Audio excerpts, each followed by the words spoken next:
সোনালী life insurance কোম্পানির উদ্যোক্তা সম্মেলন অনুষ্ঠিত। শামীম আহমেদের ক্যামেরায় দেখুন বিস্তারিত।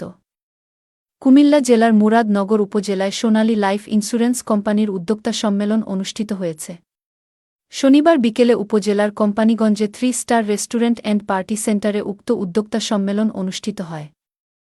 অনুষ্ঠানে প্রধান অতিথি ও প্রশিক্ষক হিসেবে বক্তব্য রাখেন সোনালী লাইফ ইন্স্যুরেন্স কোম্পানির senior branch manager Rafiqul Islam. Unit manager মুকবল হোসাইনের সঞ্চালনায় অনুষ্ঠানে সভাপতিত্ব করেন বিশিষ্ট সমাজকর্মী এ.কে.এম. আবদুল্লাহ স্বপন মোল্লা। অনুষ্ঠানে বিশেষ অতিথির বক্তব্য রাখেন সাংবাদিক আবুল কালাম আজাদ, ইউনিট ম্যানেজার আমিনুল ইসলাম, আবদুল্লাহ আল মেহেদি।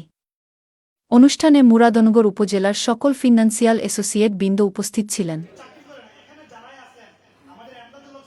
উক্ত অনুষ্ঠানে স্বপ্নবাজ উদ্যোক্তাদের মাঝে প্রধান অতিথি ও প্রশিক্ষক রফিকুল দ্য এন্টারপ্রেনার মাইন্ডস নামে একটি ট্রেনিং সেশন পরিচালনা করেন। এ সময় তিনি বলেন, আমি চাকরি করতে আসিনি, নিজেকে সৃষ্টি করতে এসেছি। আমি মনের বিরুদ্ধে কখনো কাজ করিনি, সবসময় আনন্দ নিয়ে কাজ করেছি। এটাই হয়তো আমার রব দিন শেষে পার্থক্য গড়ে দিয়েছেন।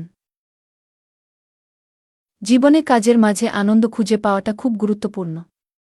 আপনি যে কাজটা করছেন তাতে কি আপনি আনন্দ পাচ্ছেন, নাকি মাস শেষে বেতন পাওয়ার জন্য দিনের পর দিন নিরানন্দে কাজটি করে যাচ্ছেন? যে কাজে আনন্দ নেই সেই কাজ চোখ বন্ধ করে ছেড়ে দিন। তিনি আরও বলেন, সফলতার জন্য শুরুতেই আপনার খুব ভালো চাকুরি, গাড়ি, বাড়ি, ফোন এবং জামাকাপড়ের প্রয়োজন নেই। আপনার প্রয়োজন একটি ভালো মাইন্ডসেট। মাইন্ডসেট ঠিক থাকলে একদিন সফল হবেনই ইনশাল্লাহ। সবশেষে সভাপতি এ.কে.এম. আবদুল্লাহ স্বপন মোল্লার সমাপনী বক্তব্যের মাধ্যমে অনুষ্ঠান সমাপ্ত হয়।